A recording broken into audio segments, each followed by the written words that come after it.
I'm Ariana Grande. Hi, I'm Cynthia Erivo. And you're listening to the Broadway Podcast Network. Visit bpn.fm to discover more.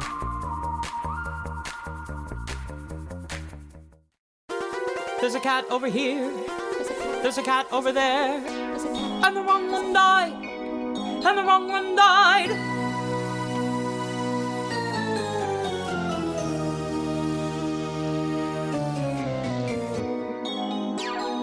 Welcome to The Wrong Cat Died, the podcast breakdown of the catastrophe. I'm your host, Mike Abrams, and today we have another amazing guest. She starred as Jennyanydots in the 2016 Broadway revival of Cats.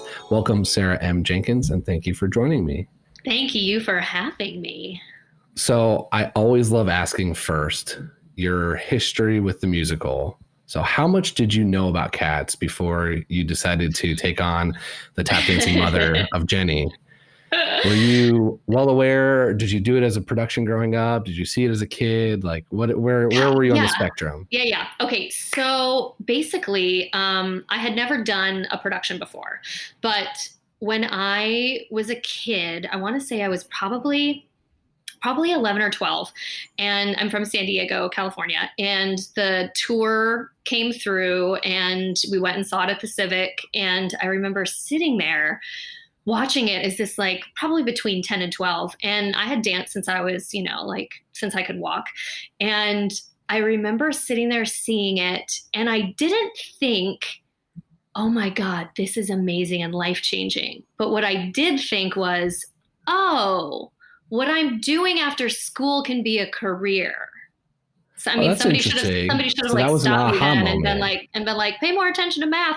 But no. So so instead, because I've always I'm the person that's not like, I love and I do it for the art. I feel like I'm the person that got bamboozled into musical theater thinking it would be a good living. And then by the time I was in it so deep, it was too late. So, but I definitely saw Cats and was like, oh my God, this is it. Like, I can do this. Like, all these singing and dancing lessons that I'm doing, this is what I can apply it to. And I had seen other shows, but for some reason, Cats was the one that got me. And I was like, yeah, I can do this. And then how is that the one that got you? What else did you see? I don't know. It must have been garbage. I don't know. But I will say, though, this is a two-parter. So then I started, it was from Southern California. So I started working a lot as a kid and a teenager. And I saw the tour when it came through again when I was about 19. And at that point, I had already done a full US tour. I did my first tour a month out of high school. I went back to California for a little bit, and the non-equity tour was coming back through the Civic again. So I went, yes, I'm gonna revisit this. And I brought my little sister, and we went back to the show, and we left at intermission. Left? Oh, wow. Yeah. Okay. I was like, so the thing that totally sparked my interest in saying, I'm going to do this for a career, I saw the show again, roughly 10 years later, and was like, what is this? And just got up and left. I was like, no, thank you. So it's pretty hilarious that the last time I saw Cats before I was on the stage truly was when I left at intermission. I mean, you were done. You were done though. Like your main role is done by that point. Totally.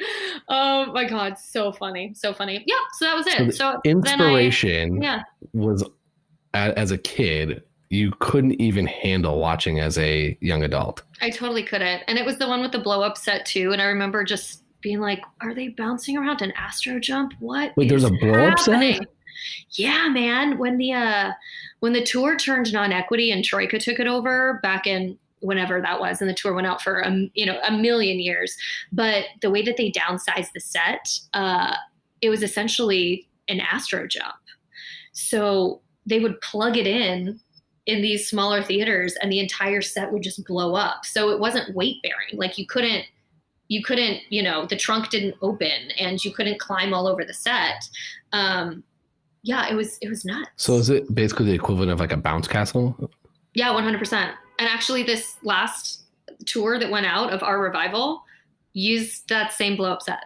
So how did I not know about this? This is fascinating. Yeah. It's crazy. Because another fun fact that like nobody really knows about, surprise, is I went out to the tour last summer for 1 week in an emergency situation. And I got there and was like, what is that noise? Because you walk backstage and all you hear is blowing up the set every day. What the fuck is that? Yeah, it's a blow. It runs the whole show. Like the noise. Oh, so yeah, I mean, you need the air that, like, thing going through. Yeah, electric guitar blasting because the audience would just hear an Astro jump. Anyway, but yeah, so that's kind of it. And then I auditioned for the original company of this revival. I initially went in for Rumpleteazer, which I had been told my whole life, like, you're a Rumpleteazer. That's what you do. You're short and you tumble and that's it. So I went in and like clearly didn't get it. And then once replacements started coming back up, I actually went back in for Rumpleteazer again. And there was only a few of us. And it was during that Andy, who I had known for a while, said, wait a minute, don't you tap? I was like, yes, that's actually what I prefer to do. And it was that moment that I knew, oh, okay, they know that Eloise is leaving. So I got slated into that. So I technically never auditioned for Jenny, really. I only auditioned for Rumpleteazer twice. Just came in and got it. I still can't get over the fact that it was a bounce castle, basically, for a set. Yeah. How does that, I can't fathom how that works. So you can't climb on it. Like there's a bunch of stuff in the productions that I only saw the 2006. I saw your production twice. Yeah. And I've seen the movie, old and new, and that's it. Okay. No other versions, no other times. I've now heard about a lot of them. Yeah. But I remember very vividly a lot of things happening of like people jumping up around and like, how do you build a Skimbleshanks train if you can't all be standing on the set? Yeah. It's all just done on the floor. That is amazing. Yeah. I'm telling you, this is a gift that keeps giving. I keep learning more and more. And nobody had warned me. So when I went out to the tour and I sat there and I watched it the first night and I was so confused. I was like, why isn't Jenny in the car? And instead she just like walked out on a little ramp. And then like, instead of the trunk opening and rolling out and doing all that, she just like slid down. Listen, it worked. It was fine. Audiences loved it, but it took me by surprise.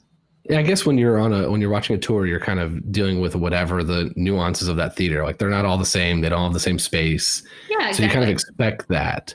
But I don't. That's still fascinating to me. Okay, let's move forward. So you saw it as right around the fringe of where I'm okay with parenting, bringing children. I don't think they should like. Too young. It's very too sexually aggressive of a show, in my opinion, for kids to go to. But teenager, I think you can kind of get away with. And so, but I can't get over now that you saw it and then came back and it was like, this is my life-changing moment. I've made my career decisions off of this show. Yeah. And you came back. Did you doubt yourself after when you saw it the second time and left the intermission? Where you're like, I made the wrong career path. No, because I had already been working professionally in the biz. You know what I mean? So I was like, okay. All right, I'm doing the good shit now. Who needs that anymore? Fast forward then I end up doing the show. Yeah. Okay. So what did you, when you get to replace Eloise, what did they tell you about Jenny?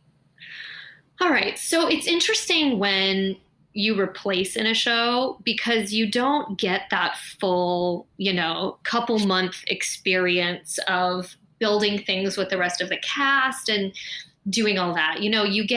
I had 4 weeks of rehearsal. Luckily, I was put into the show with basically 3 other people. So I was going into the show with a new Mistopheles, a new Baum, and a new Demeter. And luckily, Jenny and Baum and Demeter do a lot kind of similar track work. So it was great for us to all learn the show together because we interacted so much. So that was good. And they're your daughters. They're not my daughters. Are they not? No. Also, here's the thing. Like in the original production, Jenny was more of a matronly, character lady who did a couple shuffles. And in this version, she's like not old. You know what I mean? I'm like, Yeah. she's spry and doing like this crazy ass shimmy tap dance. And I'm like, what? So it was good. So I'm sure like whatever the idea was that Jenny was in this original iconic production, to me is not who Jenny was in this one. Cause it wasn't choreographed or set up the same way. Mm-hmm. So I took them more as that, they were my pals than my kids. Interesting. It's such a different way of like, it always seems that Jenny's the mom that takes care of everything. Yeah. I mean, what was fun is that, we were given bits of backstory and things to create, but I was also friends with people that were already in the show, which was super helpful to me. Like, Mamie is one of my dear, dear old friends. Like, we've known each other. We toured together. It was great. So I was super excited to be in the show with her. Tyler's an old friend of mine. Sarah Ford, like, I had real life relationships with all these people. So it was a lot easier to jump into the show with these pre-established relationships than somebody who didn't know anybody and was like, hi, I'm here dressed like as a cat. Who am I supposed to like? So that was cool. Which is a fascinating thing to know, because I heard Sarah and Tyler said that as well.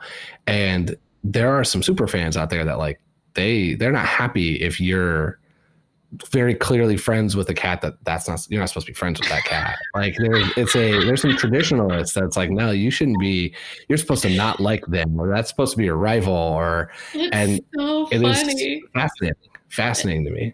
It's so funny. Yeah. Cats fans are fans. You know what I mean? Yeah, it's different. It's amazing to be a part of that, to be a part of a show that has that kind of fan culture.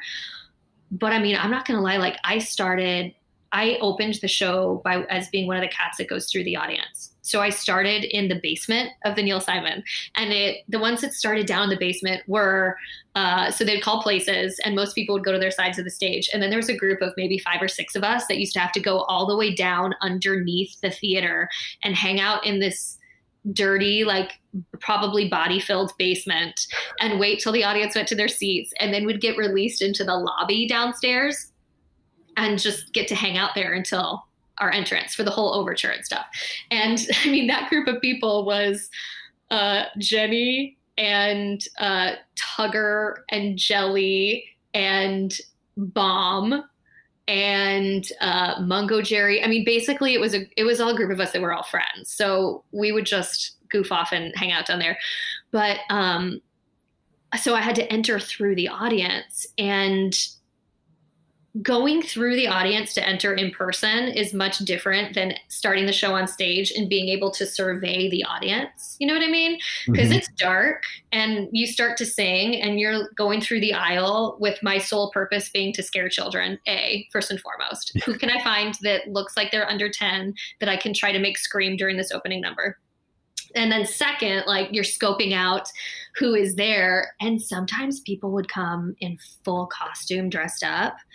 And I would scream, like I would be terrified because I think I'm going to go up and scare the shit out of some kid right now. And then I turn around and there's like a 50-year-old man in a homemade monkey strap costume that then terrifies me so much that I have to like run away and continue the opening number. So it was always a treat.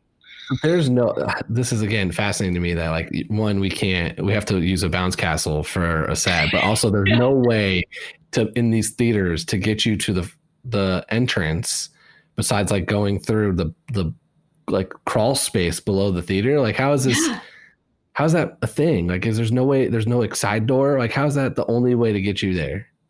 Yeah. Well, cause I mean, these theaters are so old, you know what I mean? So you can't really go outside.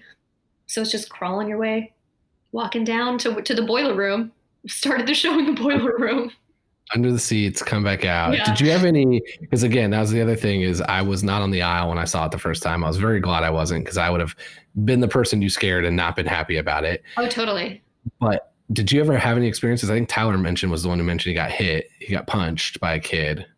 But did you have anything where you scared somebody and they weren't happy? Not really. Not really. I feel we are very similar in I will never sit on the aisle seeing any show ever because I'm terrified of people like me. You know, like I know what I do when I'm in that position.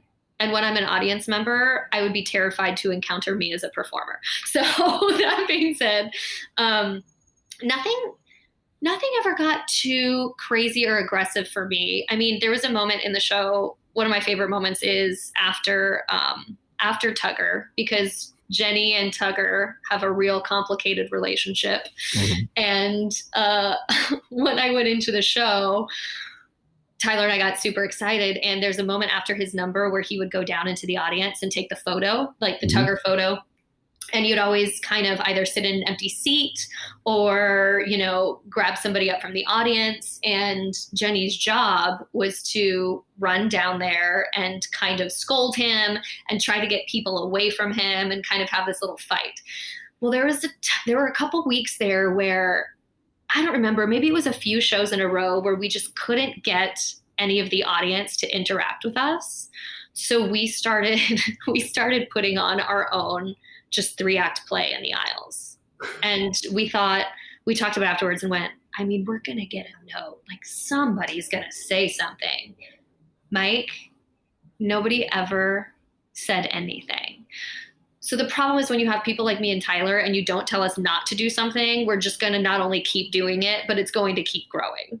It's going to keep growing. So like the last month of the show, we had a whole soap opera happening. We went down there, we got in fights, we made out, we got married. We would just get away. We got away with so much. And I think you can get away with so much in the show as long as you are, you know, full out, because you're wearing a unitard with a painted face and like kind of anything goes. Yeah, if you commit, then yes, that's the thing. You can't not commit, but if you commit, you can pretty much find a way to justify anything in this show. So with live theater too, it's like, you know, like I've seen it twice years ago. And so it's like the memory of me trying to kind of pull back is like, I don't think I would have caught that, but you doing it every day, you kind of piece it together. Now there is fans that have gone many times to see a lot, you know, there's the junkyard that goes a lot, but even then I think like that's probably something that maybe they're lucky if they catch on, because you're not seeing 3 or 4 shows in a row. You're maybe catching it once or twice a week. Yeah, for sure. And there were memorable. And that was also so fun because there were people that saw it enough that they would catch on to certain things like that. But for the most part, this show is just so visually stimulating that you could see it 10 times and watch something different every single time and completely miss things, which I think is something that's pretty cool about it. It is. It's what makes it really an impressive and thing. It's the reason I can keep having these conversations over and over again. Cause like I learn something new almost every time because there's just such different variations because it's run for so long and there's people doing, you know, small tweaks here and there to this, but since there is no story, there is no plot. No, I'm trying to actually look up right now. I need to find it. I used to have a note on my phone that was my summary of Cats that I used to send to my friends that were coming to the show when I would say, don't try to figure anything out. These are the A, B, C bullet points that you need to know. And I think you would get a kick out of it, but I'm trying to. I want to hear yours because then I can give you my version of it. Find it. Did you recommend to your friends to be intoxicated? Always, but only to a certain degree. I said, this is a, it's a single edible or a 2-drink show. Not both. What happens if they go off the cliff? Like, what's the worry if they go past that? If you go past that, I mean, here's the thing. If you go past that and somebody in full cat face like sneaks up on you, comes out. Yeah. That's where we're going to a place that is dangerous, which I actually found it. Let's hear your. Do you want to hear this note was last touched. It says November 18th, 2017. This is what I would send to my friends. All right. I haven't read it. It says, this is all you need to know about Cats. 1, opening. What it means is, why are all these people in our junkyard? That's the entire summary of the opening number, is us hanging out in our clan saying, why are all these people in our junkyard? Summed it up for you. 8 minutes, summed up. 2, naming of Cats. Okay, fine. If you're going to stay, then we'll explain ourselves in the party that we're having, kind of. Fair. Number 3, Gumby Cat, the first contestant who could win and come back in one of my 9 lives. You should pick me because I tap dance, duh. 4, Tugger, interrupts the contest because he thinks he's cool but is actually just a jackass. Great. 5, Grisabella, when cats do drugs, we don't like them anymore. So this is great so far. Is it right? Would you concur? Okay, 6, Bustopher Jones, the next contestant. We like him because he's fat. And Jenny is apparently a chubby chaser. 7, Mungojerrie and Rumpleteazer. Troublemakers out there so that we can go get water and pee. So they're just they're the break so everyone the cat can get off stage. They're one of the only times that all the other cats get to leave stage. Yeah. So on this note, it's true too when you think about it. That is the only time since the show started that anybody has a chance to pee. And also, if you're talking about an old Broadway theater, there's not like unlimited bathrooms. So sometimes you'd have to look at each other on stage and be like, who's going to pee today? And the 2 people that had to pee the worst could go and run and pee. There was time for 2 people to pee in the girls' dressing room during Mungojerrie and Rumpleteazer. I love that you built that into your storyline. Is that like, look, this is behind the scenes of how this actually works. Yeah. This is our break. Because think about it too. This isn't a normal costume where you're just like, oh, let me tuck up my microphone and pee. Like, you have to run off stage, and 2 dressers were always waiting by the bathrooms. For the first 2 that came, you would just stand there and they would have to unsnap your entire unitard, pull it down, you'd run in, you'd be sweaty. So when you came back out, it took 2 people to try to put a wet unitard back on you in enough time to run around stage and re-enter for Old Deuteronomy. That's probably more information than you ever wanted. But yeah. I mean, it makes sense though. That's the part like when you're going to get to the intermission, but I can't believe that Old Deuteronomy doesn't take his break and just sits up there. Oh yeah, that's his like job. That's what's next. It says 8, Old Deuteronomy, the leader who picks the winner. Then we're at the Jellicle Ball, our big orgy party. That's it. That's the only explanation. Our big orgy party. Then I said 10, Act 2 starts with us all super sad because Old Dude is clearly mad at us for being mean to Grizz, but whatever. So that's what happened there. 11 is Gus. We were all meanies, so now we have to listen to the old man and pretend that we care about acting in his weird dog battle. Sure. Skimbleshanks. He does shit on trains. McCavity. He's rapey and scary and kidnaps Old Dude. Mistopheles. Don't worry, he'll find him. He does magic lights and shit and lots of turns. And then we're at 15. Grizz. Old heroine cat, but I guess she belts high enough that we all accept her. And then 16, she wins and flies away to pussy heaven. And I'm like, great, that bitch is gone. So guess that means I'm back to taking center stage. And that's Cats. That is a great synopsis. You've nailed it. There's nothing else you need to know. I mean, truly though, everybody was like, oh, I get it now. Because then they go, what's it about? I'm like, there are 16 points. And then just kick back and enjoy the singing and dancing. Yeah, my elevator pitch was always, it's the weirdest competition show you've ever seen with the cat being murdered at the end. Totally. That's it. With Like the orgy in the middle. We're all very eager to die, but before one of us dies, we want to make sure we have that orgy. Yeah, that is. And there's the introductions, the naming of the cats. It's like, and the show starts and it's like, coming up, here's what's happening. And all these cats that don't actually exist on stage, but we're talking about them anyway. Yeah, like, you name a bunch of names that don't matter. Yeah, that don't matter. They're just there for the orgy. Totally. Yeah, that's a very strong synopsis. Thank you so much. It should be published. Yeah, I mean, there's a chance. Like, it's now recorded, but you can publish it. T.S. Eliot with just like the most beautiful prose, and then I sum it up to 16 points. I still summed it up that I watched a version of a weird, offbeat, a little like kinky erotic version of the X Factor. Oh, it absolutely is. Yeah. That's how I summed it.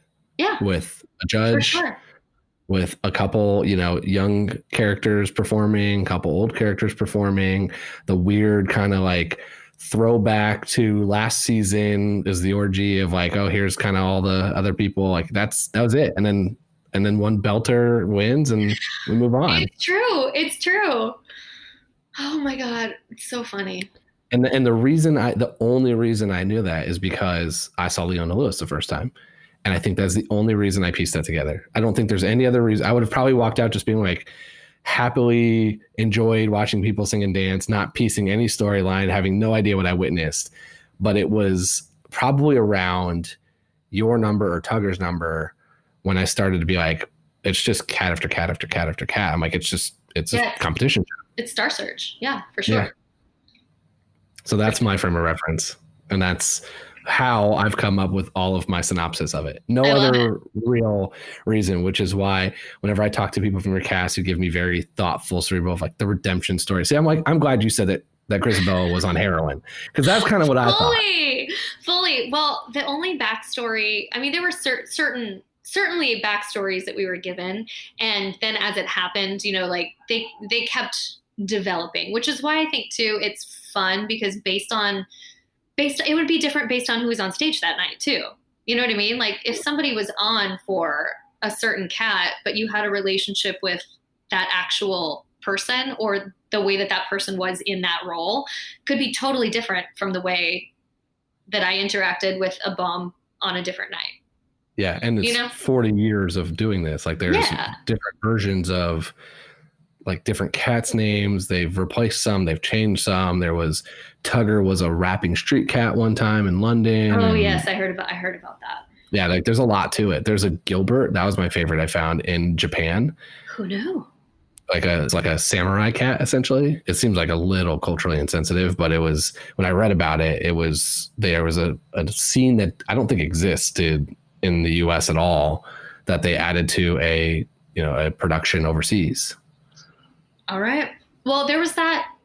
And again, people, like I said, the purists that love the show and that did the original version, I think have such strong feelings about it. But as somebody that was like, this is fun dancing and singing and I get to be with my friends and like the revival, I think it's great and wonderful, but I don't have that same, like, this is it. This is the story and this is the only way. I'm like, make it up as you go. Yeah, you read your points. That's very obvious that was, but you had it very well summarized. Thank you. But that being said, within that, I feel like it can either be a performer's dream or nightmare. Like, I feel like you have to really love improv and kind of flying by the seat of your pants within limitations to really enjoy that show to the fullest. So, I mean, when I get to spend half my show running around the stage with, Tugger or Tyler or Jelly or any of these people, and they're quintessential yes-anders, you can just have a different show every single night, which keeps it entertaining for us. But I feel like that also can contribute to why people come back and see the show so many times. Definitely. Yeah. It was your dream as a 10-year-old and your nightmare as a 19-year-old. It was. I just didn't realize that it would involve, rolling out of a trunk in a fat suit. And here we are. And then a costume change. Yeah. So I remember when I saw, because I saw you and Eloise because of the timing. Gotcha. The part, your number, the first time I was just like, I was still, it was too early in the show for me to be, I was completely dumbstruck at that point still. But when I saw it the second time, I'm sitting here going, oh yeah, this is the part where I like the costume change and I love the tap dancing number, but I'm like, oh, this is the part where it's going to be like rats and cockroaches again. It's going to weird me out because it's like my New York nightmare. It's like moving from the Midwest. My biggest nightmare in New York were having a rat or a cockroach in my apartment. And it was like, hey, we're going to now have them as human adults on stage tap dancing. I mean, at least in this revival, that section was very, very truncated. I believe in the original, there were a lot more dancing cockroaches and such. And I think 3 of them just came out and did 2 8 counts while I did a costume change. And then they were like, let's get out of this. Yeah, but watching the 1998 movie too, it's like there's a whole line of them. It's like 10. Oh yeah, that shit's terrifying. And then the new movie was even more terrifying. I don't know if I have the strength to talk about that. I don't really want to talk about it, but that part, like, again, was a lot. I was like, why is she eating them? Yeah, it was. And then she unzipped her skin. Well, that was the costume change. I at least thought like, oh, okay, I get this is the costume change they're trying to mimic. But did that have to be that terrifying? I mean, that was. I mean, it went for it. Yeah. It was a treat. The whole thing was such a treat. So my last Jennyanydots question for you, and then we'll get into some rapid fire and my final question. But do you think your character is the laziest character or literally running the show behind the scenes? I think she is pretty much running the show. I mean, she's lazy. I feel like she just has the opposite hours, right? So she sleeps all day. I called her the bodega cat. I felt like she was a total bodega cat that laid around that bodega all day. And then when they closed up shop for the night, she was like, all right, time to get shit done. But she did kind of keep everybody in line. And the only backstory, like solid backstory that Mamie and I had talked about is to kind of justify the fact that like me as Jenny and Eloise as Jenny, like we're not an older matronly motherly like person. Like we're like running around and spry and trying to figure that out. So what we kind of figured out was that Grizz and Jenny were kind of peers. And when Grizz took off, I don't think they were my kids. I think that I kind of got stuck raising all of Grizz's illegitimate children. So, and yeah, like I kind of got stuck cleaning up her shit. You know what I mean? Like she went off, she did her thing. And I was like, cause a lot of the interaction I had in the show was with her. Whenever she would show up, Jenny was the first one that would run up and get in her face and be like, fuck you, get out of here. So we had to justify like, why am I running out of this crowd, getting up in your face and hissing at you and trying to get you away from here. So that worked for us to think that, you know, we were friends and she just left me with the mess to clean up. So where do you think she went? You said heroin addicted. Like, where do you think she went? Oh yeah. I think she was like a druggy prostitute. Okay. That's what I thought. Yeah. I've gotten some not, you know, she's like she was a feral cat. She went out, she had the kids. She did the drugs. She took off. She was an addict. She left Jenny to clean up her mess. And that's why Jenny's like, get the fuck out of here. And then you're going to reward her with a win at the end. Yeah. Yeah. To which here's what I say. If this reward is based on life merits, Gus should have won. That's the obvious choice. That's the obvious choice. Like, bless his heart. Gus is on his last legs.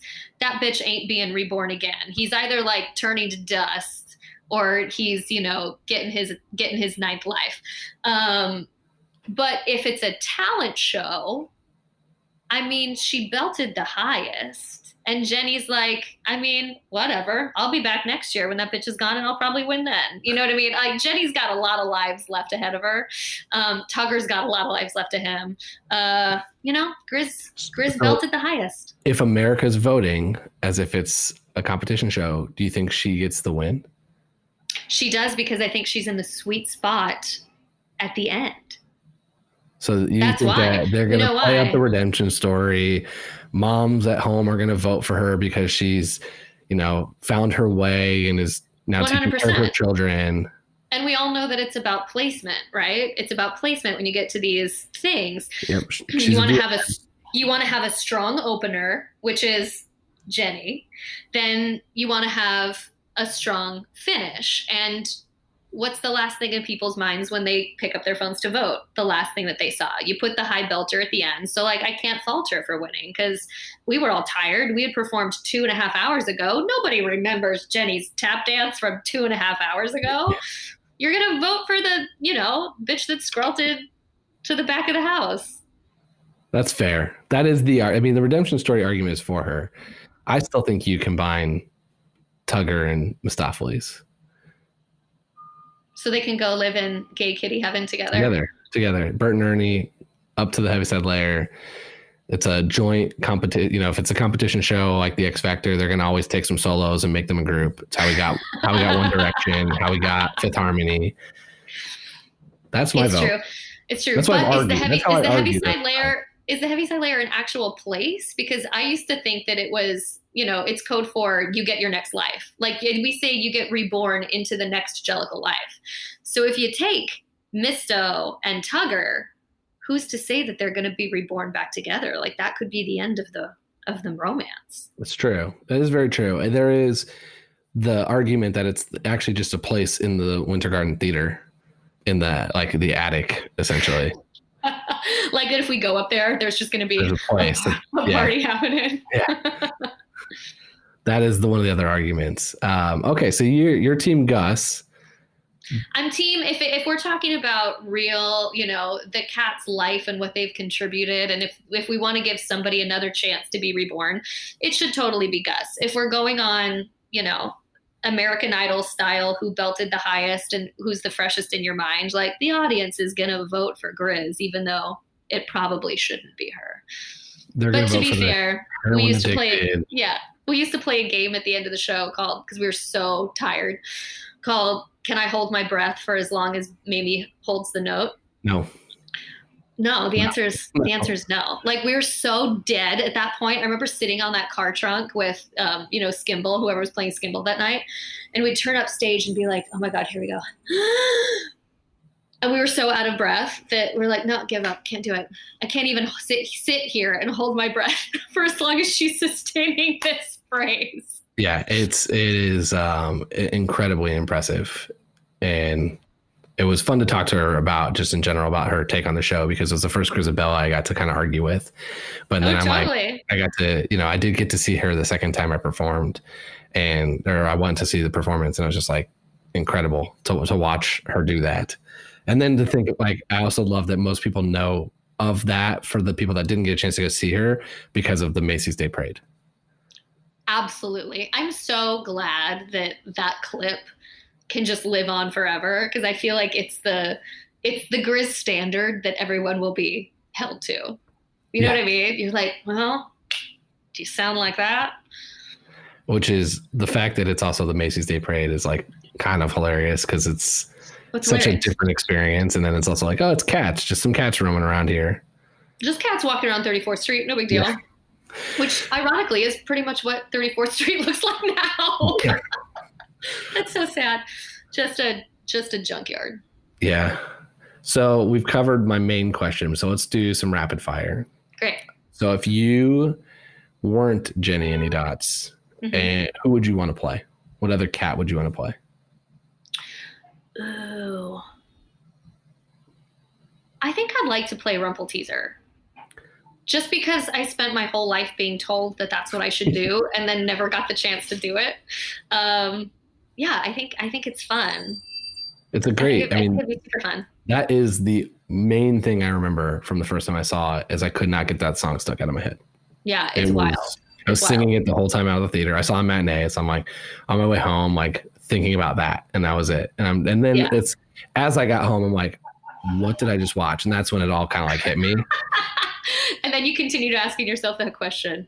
Yeah, and I saw matinee, so I didn't drink before. Oh no! I drank after, and that was when it was like, okay, I got it. I'm aware. And then I saw it exactly a year later, because I had a friend that came in from out of town and had never seen it and knew my argument of it and was like, we're going. And so we went and bought the cheapest of cheap tickets, sat up way up high, and watched the second time around. Awesome.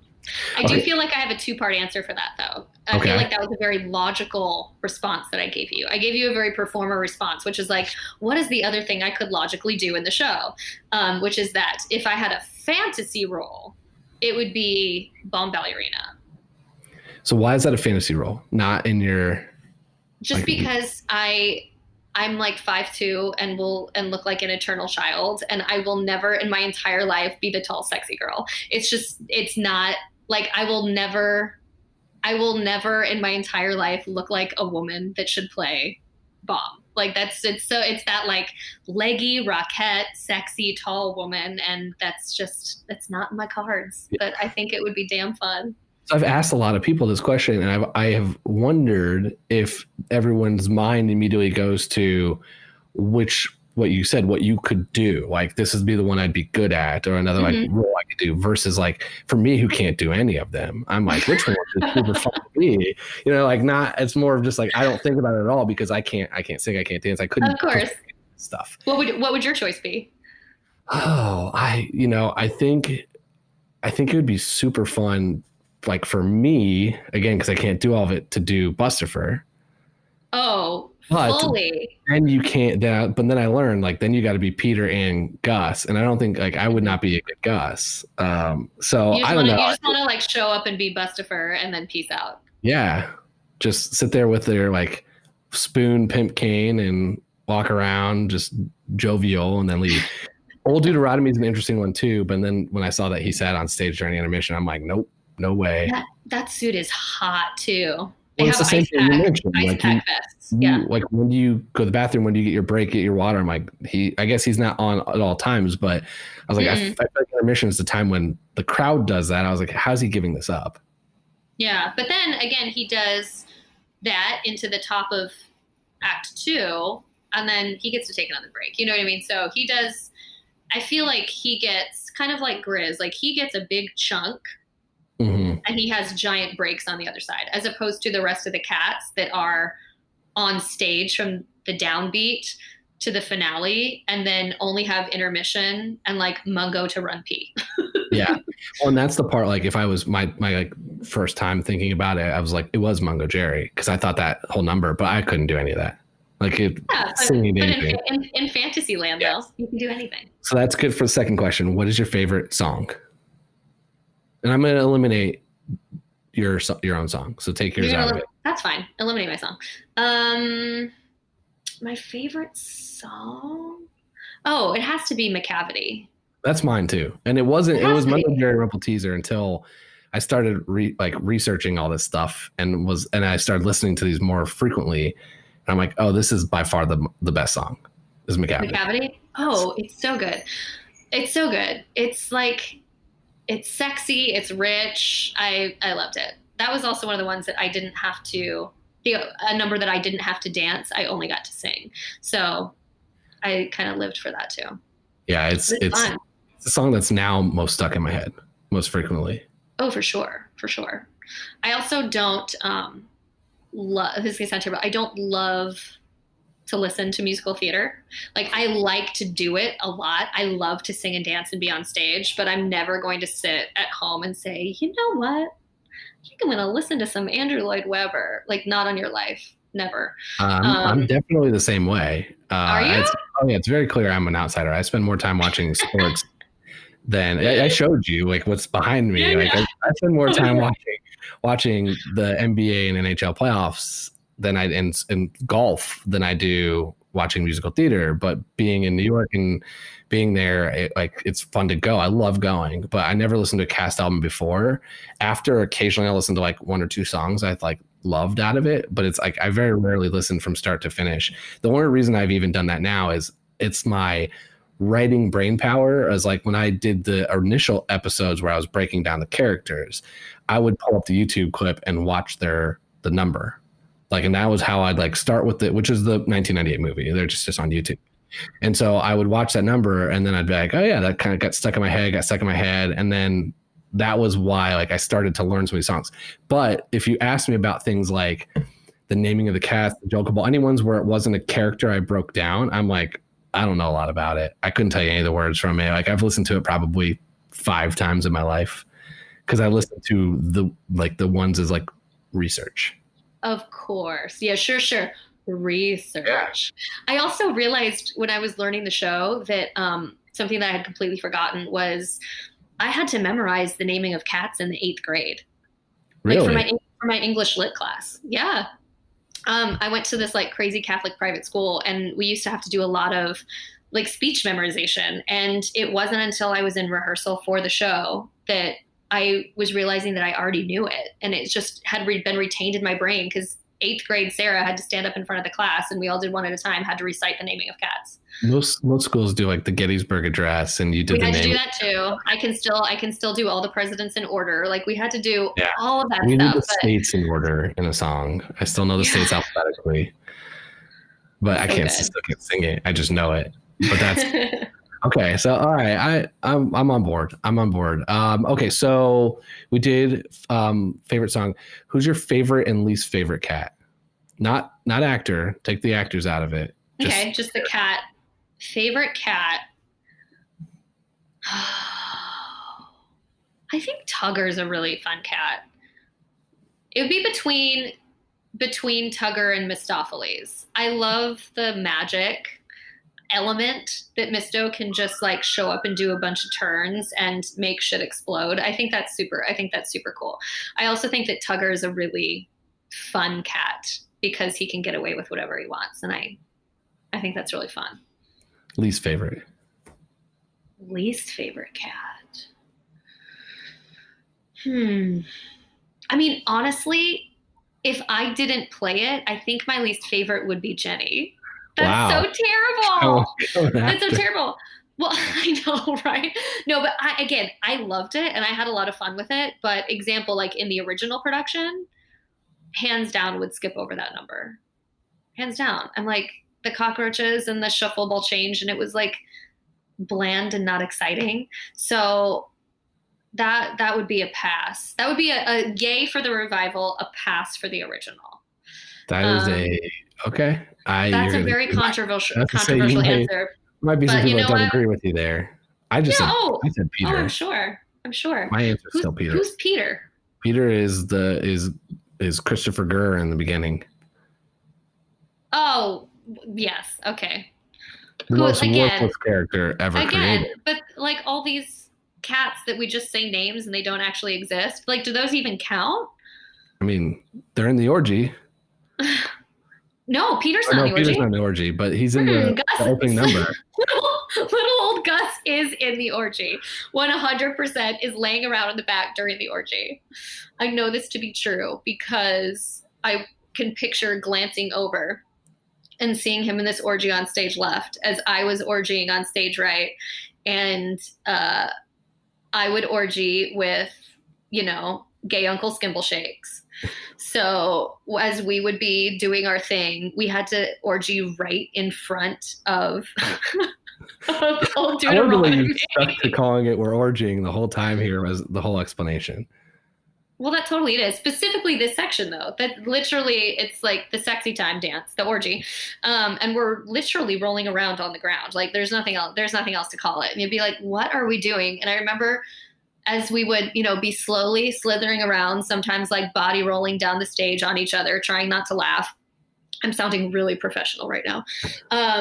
And we'd look up and old Dude would just be like sitting on the stairs, like watching us. And it's so funny. It's just so funny. And I know so many parts of this can be so serious and about redemption and whatnot. But in the end of the day, like I was getting paid hard, cold American dollars to wear a unitard and face paint and body roll around with my friends as another friend in a giant fat suit, like watched us slither around on each other, trying to make each other laugh. And that's what Cats is to me. You got paid to be a cat.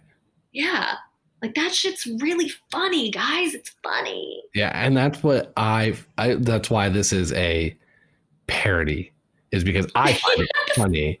It is. But I do think that I know they don't. And that's why I was like, well, not here to make friends, but I get it. I also get when you see something and it moves you and you get what you need to out of it. And that's what art is. You know what I mean? It's subjective. Like somebody's going to sit and watch this and it's going to change their life because they see a story about redemption, and somebody else is going to sit in the audience and see it and go, oh shit, I can make money doing this. Okay. I guess I'll keep taking voice lessons. You know what I mean? And it's different to everyone, but I don't think there's a wrong answer. Did you, when you walked out as a 19-year-old, were you just like, God, make that money, everyone on stage, go get paid? I did. I call it do kick, get check. Sometimes there are shows that are so fulfilling to your soul, and sometimes you got to do kick and get a check. Do kick? Is that get what is check. it? Yeah, do kick, get check. Get check. That is the dancing, like theater version of that. 100%. It's always been cash them checks. Cash them checks. This is do a kick, get a check.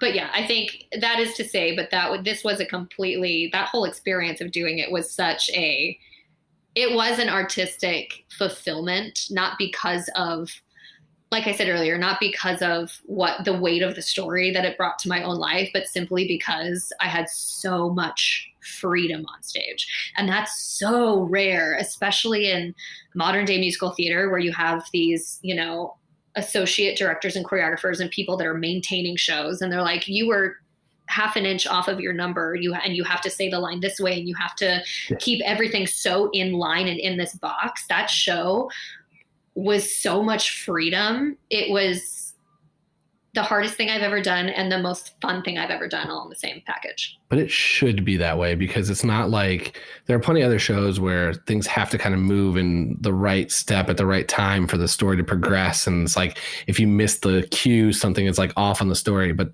it's clear.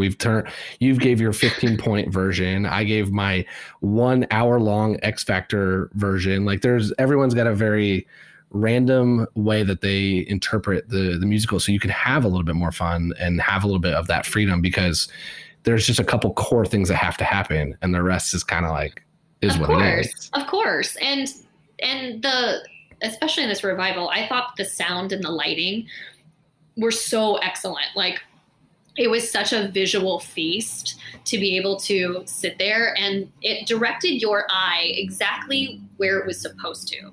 So anything that wasn't, as long as you weren't distracting from where the audience was supposed to be paying attention, it was a lot of freedom. You know what I mean? So as long as you lived still within the world. But it was great to be able to not ever really know what the night had in store. You just had to stay jellical. And what does that even mean? It means whatever you want it to mean. That's right. So what are you working on now? Are you still teaching tap? Like, what else is going on in your world? Yeah, I'm trying to exist on the daily. It's a weird time. I've gotten very comfortable with, I don't know. I think a lot of people ask, what's coming up, or what are you going to do when this is over? What is this? And I think when it comes down to it, I don't know. Like, none of us really know. I had stuff that was supposed to start in the spring. I was going to do the new, the revised production of Thoroughly Modern Millie at Encores that Janine Tesori and they were coming back. They were rewriting all that stuff. Camille Brown was doing the choreography. It was a huge, heavy tap show. So I was super, super excited to do it.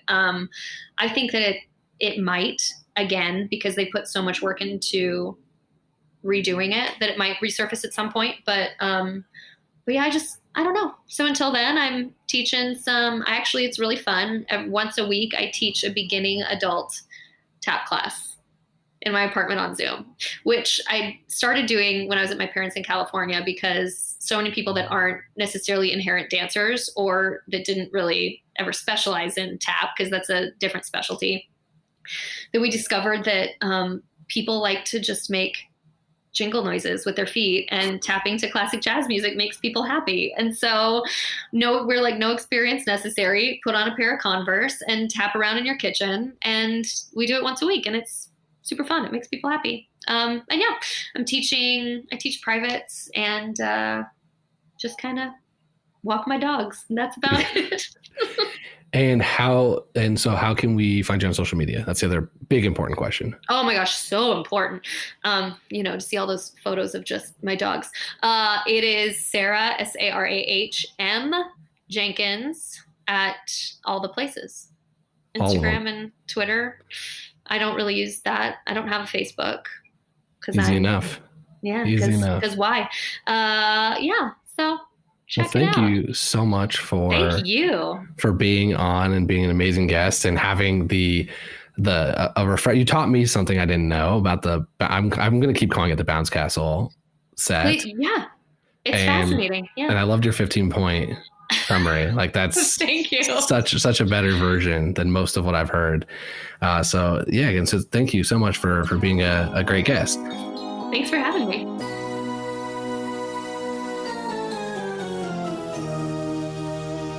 And thanks everyone else for listening to this episode with Sarah M. Jenkins on The Wrong Cat Died, the podcast breakdown of the catastrophe. To follow along, you can subscribe on Apple Podcasts, Spotify, Stitcher, or anywhere else you listen to podcasts. Follow us on Twitter and Instagram at The Wrong Cat Died, or check out our website, thewrongcatdied.com.